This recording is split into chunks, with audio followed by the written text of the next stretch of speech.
안녕하세요. 크립토TV입니다. 모두가 침체를 얘기하지만 저는 아직도 강세장이 꺼지지 않은 이유들을 말씀드려 보겠습니다. 주말 내내 유튜브를 켜셨다면 정말 많은 하락, 폭락 유튜브를 보셨을 거고요. 이렇게 주식이든 코인이든 떨어지고 있을 때 정말 세상에서 가장 똑똑한 사람들이 나와서 자신 있게 근거를 대면서 하락을 한다고 외쳤었죠.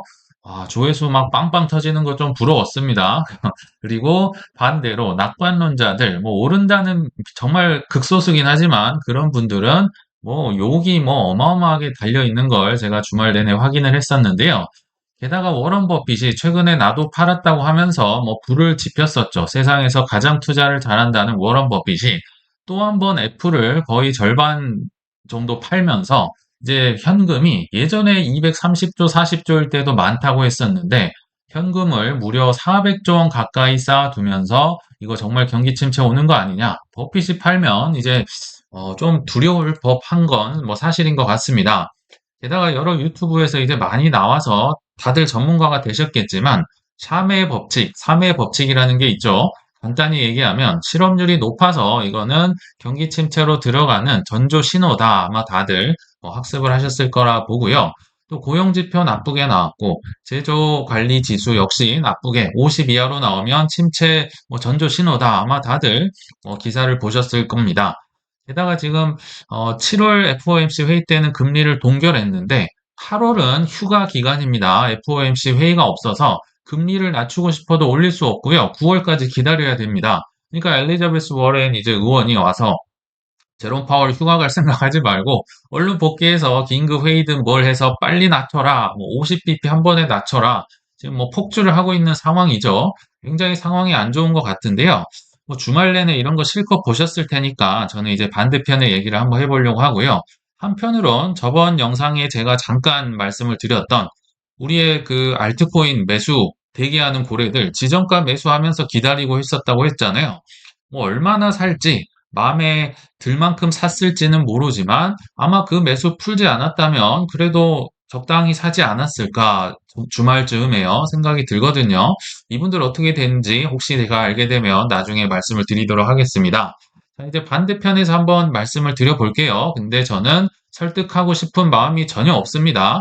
억지로 끌고 가도요, 안 되는 건 안 되는 겁니다. 마음이 불편하면 본인이 편하실 대로 하시면 좋겠다. 일단은 한번 들어보시란 차원에서 말씀을 드리고요. 일단 항상 맞았다는 경기 침체 신호가요. 의외로 생각보다 많습니다. 그리고 의외로 허술한 면도 있다. 이런 걸 이제 하나하나 좀 말씀을 드려보려 합니다. 근데 제가 영상을 예전에 찍을 때 분명히 경기 침체 왔었구나 이렇게 영상을 내보냈던 적을 가만히 생각해 보니까 22년도 딱 중반쯤이었더라고요. 그래서 그때 당시 기사를 한번 다시 찾아보니까 22년 7월 말경이었죠. 미국 GDP가 두 분기 연속 마이너스 성장을 기록하면요. 그냥 왈가왈부할 필요가 없습니다. 그냥 이거는 기술적인 경기 침체 정의가 나와 있어요. 이때 당시가 사실상 경기 침체다. 뭐 기사를 이때 당시 찾아보시면 굉장히 많이 있거든요. 그래서 22년도 굉장히 겨울이고 암호화폐로 치면 힘들 때였잖아요. FTX랑 테라루나 그 사이에 딱 그때입니다. 그래서 2분기 GDP 마이너스 0.9, 그리고 1분기도 마이너스 1.6% 나오면서 뭐 누가 뭐래도 경기 침체였고요. 뭐 미국 행정부나 연준은 아니라고 당연히 했겠지만 여기 뭐 보시면 떡하니 나와 있습니다. 약간 뭐 미약하긴 하지만 2분기 연속 침체 맞았고요. 그리고 또 한 번 있었네요. 보니까 20년도 1쿼터, 2쿼터에도 코로나가 터지면서 이렇게 경기 침체가 왔었는데 이제 많이 떨어지니까 또 급반등이 나왔었죠. 그럼 이때 만약에 비트코인을 팔면 어떤 일이 벌어졌을까? 제가 차트에서 한번 표시를 해봤습니다. 20년도 그 코로나 때가요. 지금 이게 너무 많이 올라서 이게 정말 많이 떨어지지도 않은 것처럼 주봉이거든요. 제가 이렇게 표현을 해봤는데 이때가 이틀 만에 50% 떨어졌던 그 비트코인 하락 때입니다. 이렇게 많이 떨어졌지만 결국 급반등이 이렇게 나왔었죠. 단기간적으로도 반등이 나오고 장기간적으로도 반등이 나왔었고 또 다른 경기 침체 22년 1분기, 2분기 나왔었잖아요. 그때가 요때입니다. 테라루나 겪고 이제 공식 경기 침체입니다. 선언을 했는데 이때도 이제 단기간적으로는 상승이 쭉 나왔었습니다. 주봉이니까 한 두세 달 올랐었어요. 그러다가 또 이게 암호화폐의 겨울이다 보니까 이때는 FTX 사태가 또 한 번 터지면서 떨어지긴 했는데 결국은 또 딛고 올라갔어요. 그래서 제가 하고 싶은 말은요. 경기 침체, 누가 보더라도 사전적으로 경기 침체였지만 이때 만약 팔았다면 그래도 한 달 정도 이 마음의 평안을 얻었을지 모르겠지만 적어도 돈은 벌지 못했을 것이다. 뭐 증거가 이렇게 나와 있죠. 이거 또 한 번 아까 말씀드렸지만 PMI, 제조 구매 관리자 지수가 50 이하면 100% 경기 침체다. 이건 전조 신호다. 얘기를 하는데요. 찾아보시면 되겠죠. investing.com 가서요. 제가 역대해서 쭉 이제 찾아봤고요. 이렇게 선을 그어봤습니다. 이 빨간 선이 딱 50에 걸쳐 있다고 보시면 됩니다. 그래서 여기 보시면 이 밑으로 푹푹 꺼질 때, 요럴 때가 이제 경기 침체라는 거죠. 물론 대부분은 맞다고 생각이 듭니다. 여기 엄청나게 많이 파여 있죠. 이게 서브프라임 모기지고 이게 닷컴 버블이고 뭐 그런데 근데 가만히 보시면요. 아닌 것도 꽤나 보입니다. 대표적인 게 요때거든요. 95년에서 97년인데 최근 거랑 뭐 깊이라든지 폭이 대략 얼추 비슷하죠. 근데 95에서 97년은요. 아무 일이 없었습니다. 경기 침체고 뭐고 아무 일 없었다. 오히려 이제 우리나라 그 IMF 들어가기 직전이었잖아요. 근데 IMF 들어가도 오히려 호황을 보였었죠. 미국의 경우는요. 아무 일 없이 극복을 했었다. 그리고 이때도 분명히 짧긴 하지만 미약하긴 하지만 닷컴 버블 이제 시작점이거든요. 시작점에도 이렇게 50 미만으로 충분히 떨어졌고 이제 나중에 회복을 했었어요. 그리고 사실 이게 닷컴 버블인데 닷컴 버블보다 미세하게 이 PMI 지수가 50 밑으로 내려간 게 조금 제 생각에 후행했다고 보이거든요. 딱 맞아 떨어지진 않지만 그냥 맞다고 치고 이건 넘어가겠습니다. 이거 서브프라임 모기지 때는 확실하게 이제 이게 경기 침체로 갔었죠.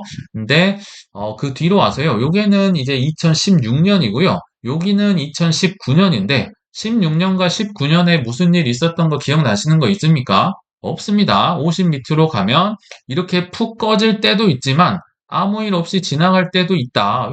분명히 있잖아요. 미약하긴 하지만요. 그리고 요때가 이제 바로 코로나 때인데 이때는 나름 밑으로 많이 치고 내려왔지만 뭐 정말 있었나 싶을 정도로 급반등이 나오면서 돈으로 극복하는 모습, PMI가 다시 뭐 지붕을 뚫고 올라갔었죠. 그래서 이때 당시 현재 지금 이 상황이 이게 사실 깊이 파이진 않았거든요. 이게 회복하는 모양으로 가고 있는 건지 아니면 뭐 이렇게 더 떨어지는지 아직 모른다는 겁니다. 마치 확실하다는 듯이 이렇게 언론에서 기사가 나오는데 다 찾아보면 예외가 충분히 있잖아요. 이걸 가지고 억지라고 할 수는 없잖아요. 뭐 엄밀하게 50 밑으로 다 들어와 있기 때문에 이걸 가지고 100% 침체라고 하기엔 조금 어폐가 있다 생각이 들고요. 또 하나 말씀을 드려볼게요. 하나 퀴즈를 제가 낼 텐데요. 경기 침체가 올 때가 은행 대출, 우리들이 은행에서 빚을 많이 지죠. 이 은행 대출이 이 증가율이 증가할 때, 그러니까 빚이 오르고 있을 때 침체가 올까요? 아니면 빚이 감소하고 있을 때 침체가 올까요? 제가 답을 빨갛게 표시를 해놨네요. 경기 침체는요, 은행에 대한 대출, 여신이 감소할 때 찾아옵니다. 그래서 제가 모든 상업은행에 대한 여신, 빚을 이렇게 차트로 나타내 봤는데요. 이렇게 기울기가 올라가면 사람들이 빚을 이제 지고 있고 그 빚이 증가하고 있다. 떨어지면 빚이 감소하고 있다 생각이 드는데, 자, 그래서 제가 이 주황색과 주황색 사이를 이게 안 보이실까 봐 제가 표시를 해놨습니다. 원래 회색 음영이 칠해져 있거든요. 자, 요 사이가 침체입니다. 다 침체라고 해서 제가 표시를 해놓은 겁니다. 경기 침체가 빚이 올라가고 있을 때 왔나요? 떨어지고 있을 때 왔나요? 여기 떨어지고 있죠. 여기도 올라갔다 떨어지고 있고 여기도 떨어지고 있고 여기도 떨어지죠. 지금 침체입니다. 여기도 올라갔다 떨어지고 있을 때 왔고 여기도 떨어지고 있을 때 그리고 여기는 그 코로나 그 코비드 때라 정말 미약하긴 하지만 여기도 떨어지고 있을 때 왔습니다. 그리고 아까 그 22년도 뭐 1분기, 2분기 마이너스 그때는요 그냥 침체로 치지도 않더라고요. 근데 만약 왔다면 여기 어딘가 있었겠죠. 근데 너무 짧게 치고 올라갔기 때문에 표시는 하지 않은 것 같고 자 그럼 보시죠. 지금 이 상황 대출이 증가하고 있는 상황으로 보이십니까? 아니면 감소하고 있는 상황으로 보이십니까? 이렇게 하고 그냥 꺾일까요? 저는 그렇게 보이지 않거든요. 이제 증가가 막 시작되고 있다로 초입에 있다고 저는 생각이 듭니다. 자, 정리를 하면요. 대출이 증가율이 상승하고 있을 때, 빚이 막 늘어나고 있을 때는요, 그 어떤 때도 침체가 오지 않았습니다. 떨어지고 있을 때 왔었다. 한번 이렇게 되는 이유를 제가 한번 설명을 해 보겠습니다. 우리 같은 직장인들도 있고, 뭐 자영업자 분들도 있고요. 근데 마음같이 안 될 때, 사업이 마음같이 안 되고, 투자가 마음처럼 안 된다. 보통 비투를 하게 마련입니다. 아니면 특히 사업분들은 빚으로 이제 연명을 하고 힘드니까 이런 상황이 처해질 텐데요. 이게 잘 되면 좋겠죠. 근데 잘 안 되는 경우가 많잖아요. 뭐 불경기다, 뭐 변동성이다 하면서요. 잘 안 되는 경우, 자, 둘 중에 하나 어떤 게 많을지 한번 생각을 해보세요. 자, 1번, 빚을 늘린다. 빚을 늘려서 막는다. 자, 둘째, 투잡, 쓰리잡을 뛰든지 지출을 줄이든지 혁신적인 방법을 통해서 사업 빚을 해결을 하고 비투를 줄인다. 1번, 2번 어떤 건가요? 대부분의 경우입니다. 뭐 여러분들이 그런 게 아니라 대부분은 쉬운 방법, 다수가 하는 방법을 선택합니다. 빚을 늘리겠죠. 사업 빚을 빚으로 막고 빚으로 막고 비투를 하는 거 더 빚으로 막고 빚으로 막고 그러니까 이제 나중에 원금이 이제 다 없어지는 그런 상황이 오게 되는데요. 자, 그래서 빚이 늘어나는 상황이 지금 이제 시작되고 있다. 뭐 돈풀기가 예전에 코로나 그 지원금 다 떨어졌다고 하잖아요. 그리고 돈이 없어요. 그러면 밥을 안 먹나요? 그런 리는 없습니다. 그런 시대는 지났다. 그래서 외식을 줄이고 있다. 그래서 맥도날드 매출이 줄어들고 주가가 떨어졌는데 반대로 집밥 먹어야겠죠. 그래서 월마트가 오르고 코스트코가 오르고 뭐 코카콜라, P&G 이런 게 그래서 오른다는 얘기입니다. 꺼지는 게 아니라요. 안 되는 게 있고 잘 되는 게 있다. 순환매가 된다. 이런 얘기를 지금 드리고 싶은 거예요. 그래서 제가 생각할 때는요, 정말 위험한 때는 대출이 막힐 때, 이제 대출을 받고 받는데, 이게 뭐 2중, 3중으로 막 신용대출에, 담보대출에 하면 언젠가 막힐 거 아니에요? 그 막히고 떨어질 때 드디어 이제 뻥 터진다. 그게 저는 뭐 26년 언저리가 아닐까 이제 생각이 드는 거죠. 이게 올라가려면 증가세가 이제 오르다가 꺾일 때니까 한 2년, 1년 반에서 2년 정도는 시간이 있지 않을까. 이게 개인적인 생각이라고 보시면 좋을 것 같습니다.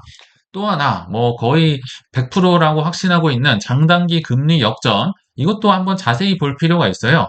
보통은요, 이게 완전히 회복될 때 침체가 옵니다. 조금 회복이나 뭐 장단기 금리가 이제 막 한창 진행되고 있을 때 침체가 오지 않는다는 건데요. 이번에 꽤 깊다. 이게 무슨 얘기냐? 다시 한번 장단기 금리를 이제 표시를 제가 하고 이 주황색 사이가 침체라고 보시면 됩니다. 제가 안 보이실까 봐 이 선을 주황색을 그었는데요. 10년물 장기 국채 금리 빼기 2년물 또는 10년물 빼기 3개월 어쨌든 다 장단기 금리 역전이거든요. 여기 보시면 마이너스 이게 이상 신호라고 하잖아요. 경기 침체. 근데 마이너스일 때 오는 게 아니라요. 위로 와서 회복할 때 요게 이제 경기 침체 구간이다. 떨어져서 회복했을 때 이제 금리 쭉쭉 내리고 한참 지났을 때 이제 경기 침체 온다더라. 역시 마이너스이고 회복됐을 때 경기 침체 왔더라. 뭐 서프라임 때죠. 이때는 그 닷컴 버블 때고요. 그리고 요때는 정말 미약하긴 하지만 밑으로 살짝 코로나 때 내려왔었죠. 회복됐을 때 살짝 빠르고 굵게 왔었다. 근데 지금 이때는요. 어느 때보다도 꽤 깊다고 했었잖아요. 꽤 깊으면 어떻게 될까요? 올라오는데도 시간이 걸립니다. 그리고 이게 지금 이제 금리 인하 시기에 맞닿아 있기 때문에 민감하게 움직이는 장기 금리가 더 떨어지는 경향이 지금도 있어요. 원래는 단기가 더 떨어져야 되는데 장기가 더 떨어지면 이게 더 밑으로 갈 수 있다. 그래서 이게 이제 회복을 하는데도 시간이 이제 깊이 내려갔기 때문에 오래 걸리겠죠. 근데 설사 이제 회복을 하는데도 오래 시간이 걸리고요. 이게 아직 끝나지도 않았다. 이게 더 내려갔다가 올라갈 수도 있다. 그래서 완전히 회복되려면 적어도, 정말 적어도 1년 정도, 1년 반의 시간은 필요할 것이다. 이렇게 보는 게 저의 생각이다. 보시면 될 것 같아요. 그리고 정말 결정적인 거는요, M2라고 하죠. 경제 기사에서 많이 나오는 흔히 말하는 M1. 우리가 흔히 생각하는 돈입니다. M1에다가 2년 미만 금융상품, 단기적으로 유동성을 공급할 수 있는 좀 광의의 그 통화라고 보시면 되는데요. 요게 뭐 아실지 모르겠지만 사상 최고치를 경신을 했습니다. 그것도 최근 일입니다. 자, 21년도 막 엄청나게 뭐 천문학적인 돈을 뿌렸다고 하잖아요. 이게 지금 누적 개념인데 그거를 최근에 넘어섰습니다. 무슨 얘기입니까? 돈이 드디어 풀리고 풀려서 21년도 그 광기 때보다 많았다. 이제 많아지고 있다는 뜻이죠. 좀 더 차트적으로 보면요. 제가 트레이더가 아니어서 이제는 모르겠지만 그분들이 그렇게 좋아하는 상황이 지금 터졌습니다. 자, 이 상단 부딪히고 떨어졌다가 상단 떨어졌다가 상단, 상단 계속 막히고 내려오다가 드디어 뚫고 올라왔다. M2의 얘기를 하고 있는 겁니다. 총량 기준으로요. 이렇게 되면 트레이더들은 흥분을 하는 거죠. 이때부터 뭐 붙어서 사기 시작한다는, 이제 올라간다는 그 M2가 현재 늘어나고 있다. 그리고 아까는 이제 누적 개념이고요. 그냥 M2를 전년 대비 100분율로 한번 보여드려 보겠습니다. 전년 대비해서입니다. 그러니까 21년도 뭐 이때보다는 이제 상승세가 많지는 않겠죠. 자, 여기 보시면 코로나가 왔다 해가지고 어마어마하게 돈을 뿌렸잖아요. 그게 이제 고금리다 뭐다 하면서 이제 이렇게 긴축을 하고 드디어 올라갈까 말까 한다. 21년, 22년 뭐 이럴 때 비해서요. 이제 이게 올라갈까 말까 하는 시도라고 시동 거는 걸로 보십니까? 아니면 이제 다시 떨어지겠지 생각이 드십니까? 이제 올라간다는 거죠. 그래서 상승 추세에 시동을 걸고 있다. 게다가 중국이 가만히 있으면 안 되겠죠. 물론 일본은 금리 인상을 해서 많은 걱정을 우리에게 주고 있는데요. 우리에겐 중국이 있었습니다. 이 중국이요. 이게 1년마다 사이클을 이 빨간색이 이제 중국의 M2거든요. 1년마다 주기를 갖고 있다고 표현을 한 건데요. 올렸다 내렸다 올렸다 내렸다 하죠. 그래서 최근에도 올렸다가 지금 그 중국의 1년 단위 사이클로 보면요. 정말 M2가 바닥을 치고 있고 유동성이 돌고 있지 않고 뭐 건설사 다 나가 떨어지고 그런 시기에서 지금 M2가 이제 삐쭉 하고 이제 막 브레이킹 아웃 하려고 나오고 있다는 겁니다. 그래서 지금 모두가 놀라고 있다. 우리가 원하는 건 비트코인이다. 왜요? 중국이 이제 금리 인하한다고 하고 돈풀 사인을 보내고 있기 때문에 비트코인에 대해 유동성에 대해 아는 분들은 이제 막 흥분을 하고 있다. 이렇게 보시면 좋을 것 같아요. 유동성에는 비트코인이 최고다. 뭐 더 좋은 게 있으면 그런 걸 찾아 나서면 되겠죠. 그래서 제가 하고 싶은 말은요. 뭐 이러거나 저러거나 침체가 오거나 말거나 비트코인은 여전히 강세장 안에 있다. 이번에는 다르다. 비슷합니다. 이 코스염, 오랜만에 제가 코스염 씨를 데려왔는데, 12년도에도 그랬고, 16년도에도 그랬고, 20년도에도 그랬고, 뭐 마찬가지로 이제 24년 비슷한 그림이 나오고 있잖아요. 그래서 이분이, 자, 겉으로는 잘 드러나지 않지만 여전히 강세장 안에 있다. 지금 8월 3일, 4일, 이때 이분이 올린 거거든요. 비트코인의 주기를 이해하고 하룻밤 사이에 부자가 될 수 없다는 걸 이해하는 많은 분들을 위해 이런 차트를 남깁니다. 뭐 트레이더여서 그런지 뭐 무빙 에버리지 리본 위에 지금 올라와 있다. 뭐 깨지 않고 있다는 거죠. 여전히 상승 추세다. 여전히 12년도, 16년도, 2020년도 똑같아 보인다. 그리고 웨이브 B를 터치했다. 뭐 엘리엇 파동을 얘기하는 거죠. 이렇게 보시면 1, 2, 3, 4, 5 이게 이제 상승장 강세장 파동이고요. A, B, C가 떨어질 때 파동인데 제가 오래돼서 이제 좀 가물가물하지만 A, B, C 떨어지고 1, 2, 3, 4, 5 해서 올라왔다가 하락했다가 다시 1, 2, 3, 4, 5 올랐다가 다시 하락했다가 1, 2, 3, 4, 5 했다가 하락했다가 이제 1, 2 이게 3인지 5인지 저는 잘 모르겠습니다만 아무튼 강세장 안에 있고 이제 그 하락장 예전에 고점 고기를 깨고 올라왔다. 그러니까 3인지 5인지는 저도 잘 모르겠지만 저는 아마 3이지 않을까 생각이 듭니다. 확실한 건 강세장 안에 있으니까 그냥 믿고 가십시오. 뭐 이런 얘기를 하는 거죠. 근데 다 설득을 할 자신은 없다. 이분도 이렇게 얘기를 하는 것 같아요. 또 다른 차트입니다. 반감기 이후의 비트코인의 가격. 12년도, 16년도, 20년도, 이 보라색이 12년도, 요때가 이제 16년도, 요때가 20년, 21년도겠죠. 이제 세월이 지나가면서 요게 이제 반감기 시작 딱 하고 뭐 50일 후, 100일 후, 150일 뭐 이렇게 얘기를 하는 거죠.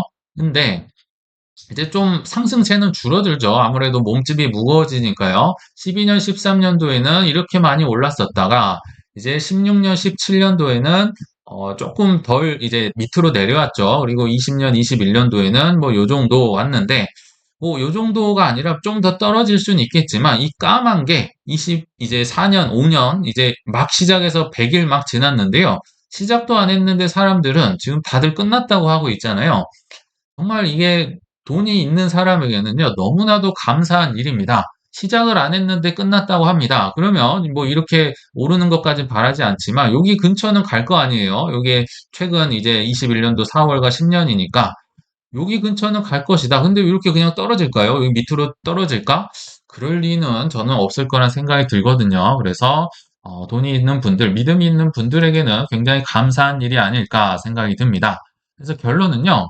강세장 안에서 다들 하락을 외치고 뭐 조롱을 하고 왜 물렸네 다들 이런 얘기 하잖아요. 여기 그분이 이제 다들 여기로 가고 계시지 않을까 저는 생각이 들고요. 저는 큰 하락이 올 때 그냥 딱 두 가지 생각합니다. 첫째, 현재 강세장인가 하락장인가 매우 중요하겠죠. 그리고 둘째, 현금이 있는가 없는가. 현금이 없다면 내가 왜 없지? 10% 유지하려고 했는데 왜 없지? 그리고 만약 현금이 있다면 그냥 분할 매수로 과감하게 삽니다. 매우 간단하게 저는 생각을 하고 행동을 하는데요. 지금은 다수가 아니라고 하는 방향으로 발을 내디딜 수 있는지를 걸러내는 또 한 번의 정말 정말 좋은 기회라고 생각을 합니다만 그럼에도 난 못 참겠다. 불편하다 하신다면 떠나는 게 맞겠지요. 본인에 맞는 판단하시길 바라면서 이만 물러가겠습니다. 시청 감사합니다.